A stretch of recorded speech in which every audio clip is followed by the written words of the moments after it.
Here we are. Welcome to Vintage Vinyl, easy like Sunday morning, live from Dennis's house. We have an awesome show for you today. This is season 2, episode 2 now, and we have a great show. We will be doing Frank Zappa, Joe's Garage. Actually, this is Act 1, and we have Act 2 and 3, so this is more like an extravaganza. We have a double album here, plus the original Act 1 album here, and, well, these are a special treat today. And another special treat, we have a great guest here, my good friend, Rich Pacesa. Do you still like to be called Dickie, by the way? Or? No, that was in high school, but that passed. Okay, so I haven't seen you in a long time. Rich is a great drummer. Unfortunately, we have no room for drums in here yet, but when we expand and get to a new location, we may have live music featuring drums. Bongos? Rich, do bongos yes, but Rich is a thunderous drummer in the vein of John Bonham. And who are your favorite drummers? John Bonham and Neil Peart? Neil Peart, yep. Okay, well. And, of course, Bonham, and then there's a laundry list, but that's besides. We could go on for hours. This is your show, not mine. I don't see us doing any Rush on this show, though, but do you have any Rush albums? Oh, every Rush album. No, but you were mentioning before that they all got ruined in the flood? I said I had a lot of albums. But you saved those two. You keep those under your pillow? So yes, absolutely. Yeah.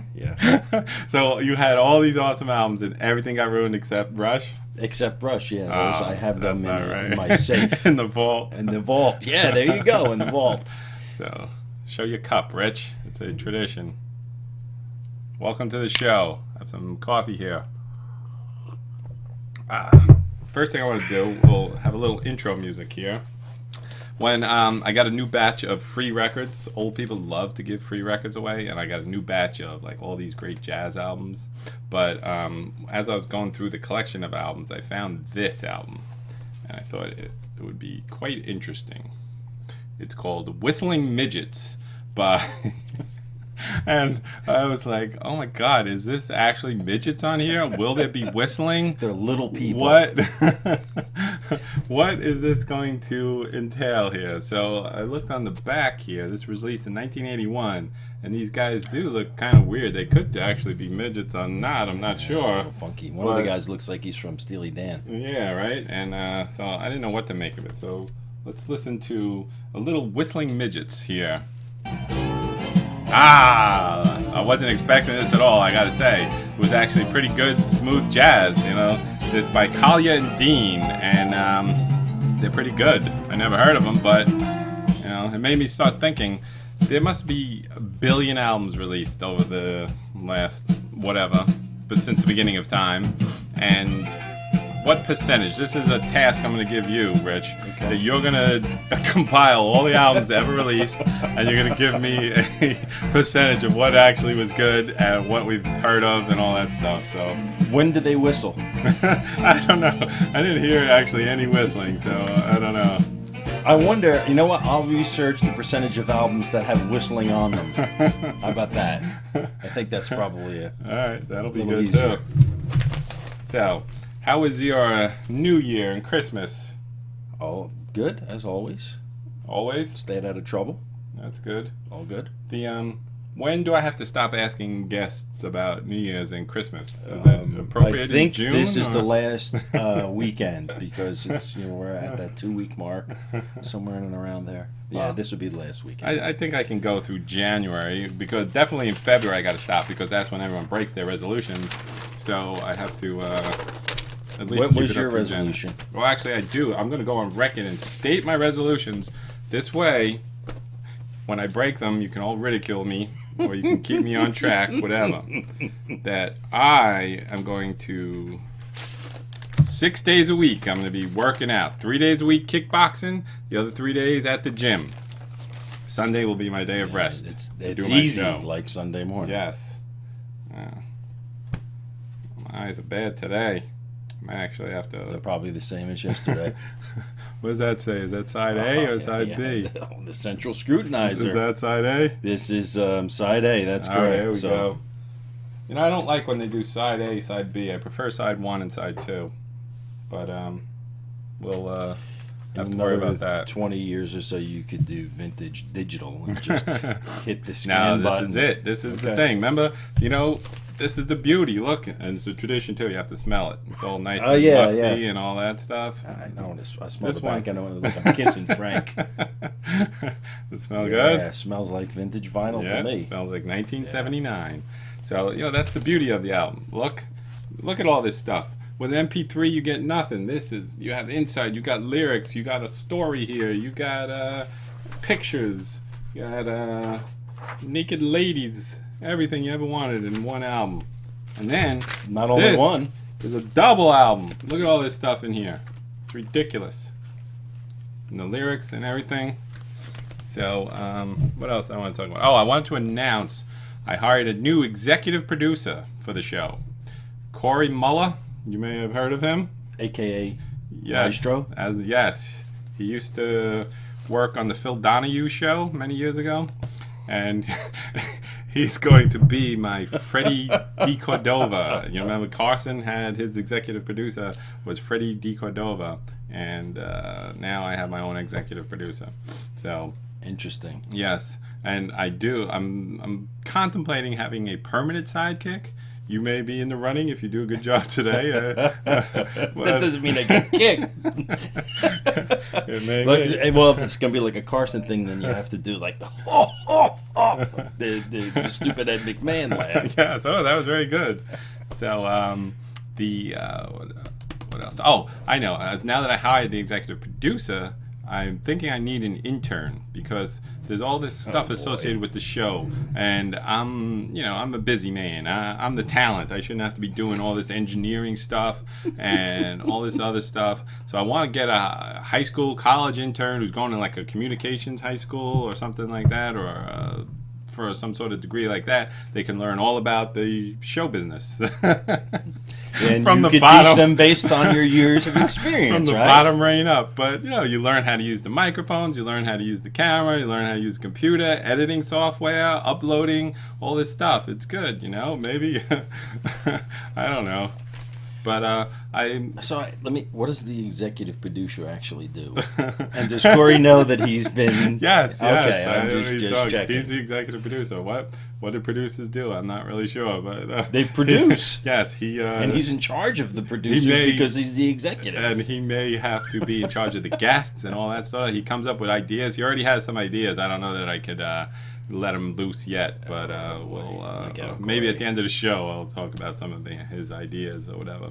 But what else did I? Yeah, so back to the intern.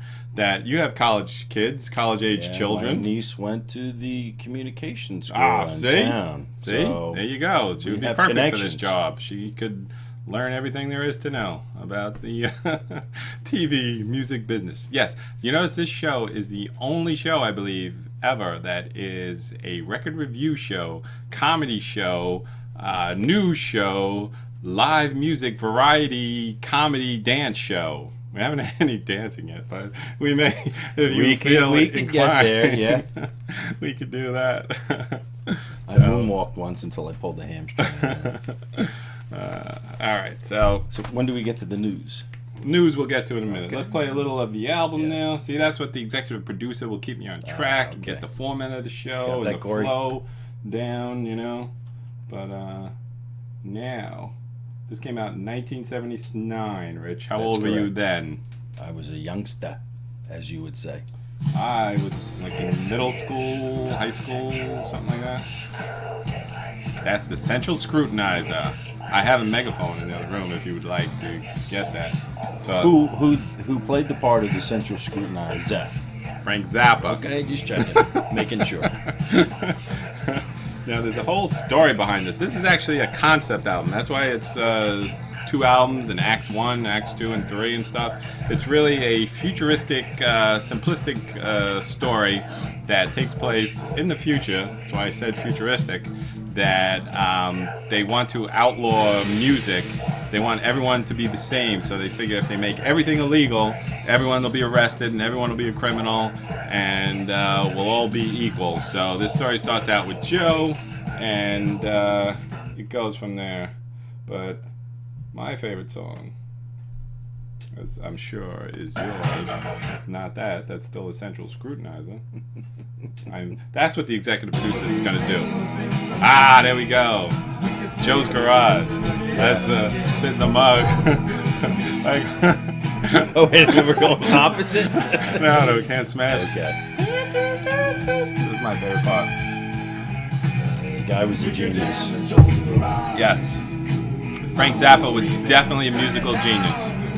He was considered the modern-day Bach by a lot of the critics. Yes. That's how good he was. He was brilliant. So I understand you have a Zappa quiz for me. Do you I want do. Because I have a lot of facts that I'm about to espouse, but if I don't want to, the executive producer to keep us he's in not line. here, so yeah, well. So I do have some questions right. that maybe you pride yourself on the fact that you know Everything about everything. about everything. Yeah. So all right, let's do a little Zappa trivia while we're listening to Joe's Garage. So true or false? Frank Zappa was born in Watusi, Maryland. I'm going with true that he was definitely born in Maryland. I'm not sure about the Watusi part, but I'm going with true. Okay, then you get half credit. Okay, true or false? Frank was arrested and did 6 months in prison in 1964. Well, I do know that he was arrested for some vice charges for producing some pornography that they were called, but I don't believe he spent time in jail. You're half right. It had to do with pornography, and he was set up by the police for $100 to record an audio tape. Yes, audio of a female making for like a stag film or something. So how do I only get half credit? Because what part did I get wrong? He didn't actually go to jail. Yes, he did. He served 10 days shy of 6 months. Really? Yeah. I thought he just got a fine. No. Nowadays, an audio tape, that's a joke. Oh, wow. Okay, Frank has 2 kids. False. He's got 4 kids. Okay. And I can name them. Moon Unit, Dweezil, Amit, and Diva. Okay, then you get credit for the first 3 that you got half credit. The first 2 you got half for all. Extra credit for that. Okay, 2 pseudo-celebrities that played on this album. And what did they go on to do on their own? Well, I know on this album he has amazing musicians on all of his albums, but I would say that you were referring to Dale and Terry Bozzio, who later went on to Missing Persons fame. That was a softball question for you. Okay, true or false? Frank did a musical skit on Saturday Night Live with John Belushi. That's true. I remember that episode. He did the song "I'm the Slime" and "Peaches and Regalia," and then Belushi came out and did something with him. Yeah, I do recall that. So you're all right so far. Frank composed a theme to Barney Miller. No, false. I made that one up. Yeah, that was a good one, though. And who is his target audience? His target audience? I don't know that one. This is admirable. His target audience was himself. He didn't really care about what people thought that he wrote or composed. So that's kind of par for the course with Frank. There you go. Yeah. So that was good. Good segment. Now I would like to discuss a little more facts that I know about him. Did you know that 1970? Well, of course, everybody knows the song "Smoke on the Water." Mm-hmm. That was written about him. That Frank Zappa and the Mothers had the best place in town. That it was in like Switzerland or wherever it was. I believe it was Switzerland. That they had like this best recording studio there or whatever, and some dumbass with a flare gun burnt the place to the ground, and he lost all of his equipment. They burnt the hotel. It was a hotel, actually. Yeah. And he lost all of his equipment. That's so correct. That same year, they were playing in London, and a fan pushed Zappa off the stage, and he fell into the orchestra pit, the cement orchestra pit, and he broke bones, got injured, he crushed his larynx, and that's how his voice got lower, deeper. So it actually worked out well. So You may want to. I don't know if it worked out well. He was in a wheelchair for 6 months, but he's got his signature voice after that, So any singers out there, if you're not, the guys in the band, they said when he got pushed over, they thought he was dead. Yeah, he wasn't moving. It's crazy. And they didn't. There's not much information as to what possessed that person. Yeah, I know. It's crazy. Turns out I wasn't saying anything, but that was Corey. Also, and he wants to be your latex salesman.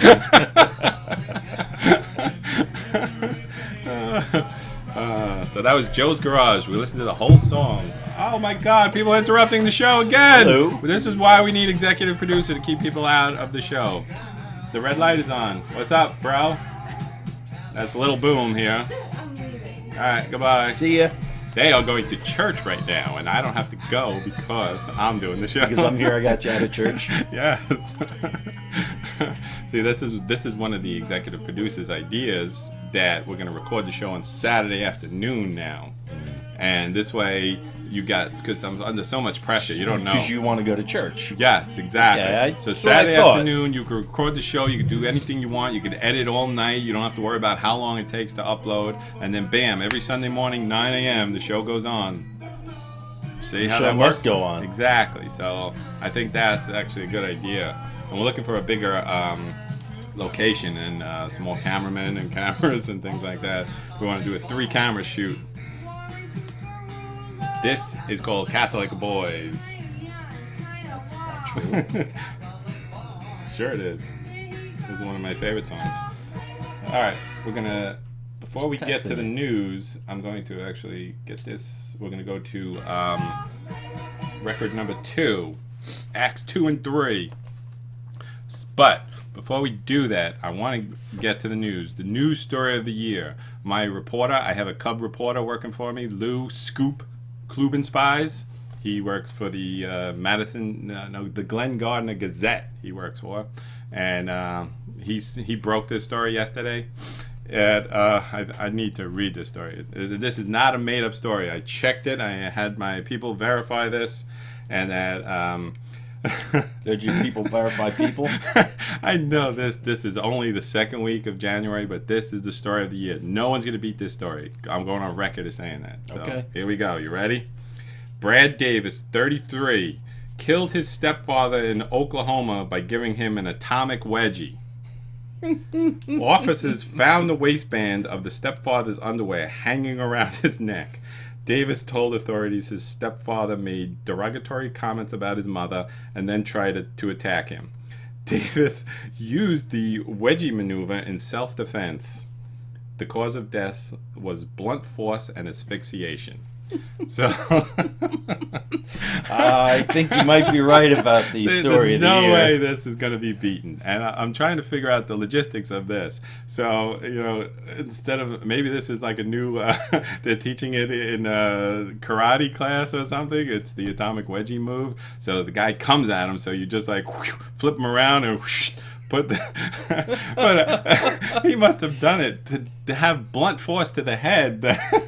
Do you know that there's a Halloween costume that's the atomic wedgie? No. Yes, there I is. didn't see that. They might ban that now until this investigation is concluded. That's a bad way to go. See, now this is one of my great fears. I don't fear death, but I fear being ridiculed in death. So I want to die in a dignified way. I don't want to die with my waistband and my underwear over my head. That would be quite undignified. So maybe after he got the wedgie over his head, he then hit him with a bat. Maybe that's where the blunt force came in. I don't know, but this is it's not a good scene, Rich. Hit him with a bat. Hey, where's the? Do you think that maybe you should call the DA out in Oklahoma and let him know that that's your theory? Yeah, that's what you get for living in Oklahoma, anyway. Easy. Yeah, we can't alienate. See, that's what the executive producer is telling me, that I don't want to alienate guests once we go. You eliminated an entire market. Oh, look at this. Look at the new microphone. This is called the Blue Yeti, or the Yeti, however you want to say it. But it depends on where you're from. This is Oklahoma. They say Yeti. That's where I was going with that.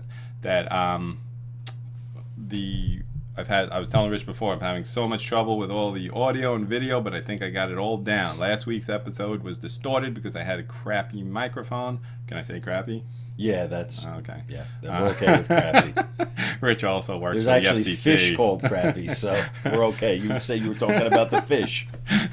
Do you Zappa also testified before the Senate Yes, too? he Remember did. that with Dee Snider? Yes, with the parents for rock censorship, the PMRC. Exactly. Parent mothers for rock censorship. Featuring what wife or senator's mom at the time was instrumental in this, who later became vice president, invented the internet. This guy. Oh, Al Gore was. Oh, that's right. Exactly, That's Tipper. right. Yeah. Can you say Tipper on the radio or the? All right, this is ridiculous. I'm gonna have to break out my glasses to see I this. could have read it for you. That's not it. We got to go to side. All right, this is a good song. Well, did you know that Zappa was one of my favorite guitar players of all time, Rich? I did not know that. He's in my top 5, maybe my favorite. I don't know that. I can say that. When Jimi Hendrix is there, you can just never say someone's my favorite guitarist besides Jimi Hendrix. So I always got to give it that. But Brian Setzer and Zappa. What song did you put on? I'm putting on Dong Work for Yuta right now. Okay. Which, how do I look in these glasses, Rich? Do I look intelligent? You look smart, which is an illusion. Or do I look like a hipster doofus? See, that's the central scrutinizer going again. This song is called Dong Work for Yuta. It's a very good song. Let's turn this up a little. But the central scrutinizer is going first. So while we're waiting for that, yesterday I was flipping through, and you know what show I came upon? Davy and Goliath. Remember that show? Oh, of course, yeah. the little claymation guys. What and would God do? Exactly. And I didn't even realize this. When I was a kid, I loved that show. I loved claymation and all those stupid shows, and especially this one. But I never really put it together that it was a religious show. And then I was watching it yesterday. It was on the religious channel, and then I see at the end it was produced by the Lutheran Church. And let's face it, the only reason we watched that is because cartoons weren't on that early in the morning. Am I right? Bugs Bunny didn't come on till like 8, so Davy and Goliath was 7 o'clock. Yes. And so this episode, it starts out, Davy goes to the church, and he's ringing the bell up in the bell tower with this old guy. And then this old guy invites him to come over to his house to see something. And I was like, oh, brother, I don't remember this episode. This ain't going to end well. So Davey goes by himself over to this old guy's house with the dog. Goliath was there. So I was, all right, this is going to be all right. But the guy had all these clocks. He was a clock collector, and he's showing them to Davey and all this stuff. And it never went there. It was a clean family show, I gotta say. But the guy had to be called out away on business, or someone was sick or something. So he asked Davey to watch his clocks for him and wind them every day. So there was a storm, and the window broke from a branch, and the rain was coming in, and all the clocks were gonna get ruined. So Davey and Goliath sprung into action. They fixed the window with plastic, and they saved the day. And the guy came home, and he was so happy, and he said, God used Davey to help him, and therefore was helping God, and everybody was happy. And it was a very, very poignant show. Sounds like a pretty complicated plot. Yes, it was. So, what else you want to talk about? You want to talk about Red Hot Chili Peppers have been now announced for the Super Bowl? That's right. Not just Bruno Mars. I saw someone mention that Bruno Mars looks like the guy on the Frankenberry cereal. Did you ever notice that? He really does. Who gets honorable mention for pointing that out? That, I saw that. My friend Chucky mentioned that. But what else? That's pretty good. Yeah. I know someone who looks like Count Chocula. That's some good coffee. Oh, yeah. All right. You sound like Winston Wolfe. So, do you... yes, I am. That's one of our favorite movies, Pulp That's Fiction. right. We'll have to have that's what I'm going to do. Go find the soundtrack on vinyl for Pulp Fiction. We'll do a whole Pulp Fiction show. That's brilliant. Yeah, I'm sure it's available. Yeah, definitely. That You know, and I think I'm single-handedly responsible for the revitalization of vinyl, if you will, because I noticed that vinyl is like everywhere now. New songs, new albums coming out on vinyl, and if you try and get vinyl now, it used to be that you could for $1 get any album anywhere, but if you go on eBay and try and buy an album now, I got outbid for. I was trying to get the band Music from Big Pink. I got outbid for at $20 for it. And I was like, wow. These people are really, and you know, my friend, you know Brian, right? He's a record collector, Brian the sax player. Yes. He is a record collector, and he says, yeah, especially overseas, that he just sold a stash of 20,000 records to some guy from, I think, Sweden or whatever. His name was Laus Ingve, I think it was, and he's the biggest dealer in Sweden. And sounds these Laos, kids go. it sounds like it's Vietnamese, Swedish. Yes, he was during the war. Yeah, you know, yeah. His dad was a serviceman. So, so you see how time flies. You realize how long we've been doing this show already? I don't know. It was you recording? Yes. So, there we are. Our time is up, and then we're going out with the Central Scrutinizer. Would you like to hear Watermelon and Easter Hay as we go out? That's Frank's Signature. greatest guitar works ever. Yes, he is. Which is something. Yeah, and I'm not a guitarist. But That's something that's very interesting. I have to say, one of the few intelligent things that you've said over the years is about how different people listen to music differently. That's correct. That actually, yes. Joan was the one who made me realize that. Oh, really? I thought it was you. Because her and I would try to communicate in regards to a song, and she wasn't understanding what I was saying, and then it kind of clicked that I guess she listens to a song a lot differently than I do. Yes. It makes sense, too, because, like, when we're listening to Watermelon Easter Hay, I'll be listening to it from the guitar side of town, and you'll be listening to it from the drum side of town. Go ahead, you can elaborate. No, Sorry there isn't really a side of town like this. I mean. Well, it's like we're just taking a little bit out of it. Here we go, Watermelon and Easter Hay. This is the Central Scrutinizer. That's actually Dweezil's favorite guitar works from Frank. Dweezil is actually an amazing guitar player in his own right now, and that I remember as a youth, I would go see Frank Zappa every Halloween. Yes. Where? I know where I went. Was it the Palladium? The Paramount. The Paramount. Underneath Madison Square Garden. Oh, okay, yeah. I saw him once on Halloween with my cousin. Oh, was that you? Yeah. There was some guy throwing up behind me. No, that was my cousin. Your cousin Ralph? Yeah, Ralph. Yeah. Who later went on to star in A Christmas Story. I made that up. Let's blast this. Going out with some Frank Zappa. Next week, I'm not sure. Next week is going to be the 19th, 18th, whatever it is. And I'm thinking of having a Martin Luther King extravaganza. Not sure who or what yet, but we'll get to it. All right, well, that was another good show. Thanks for coming on, Rich. Thanks for having me. Hope you enjoyed it. Hope everyone out there enjoyed it. And we'll see you next week. Bye.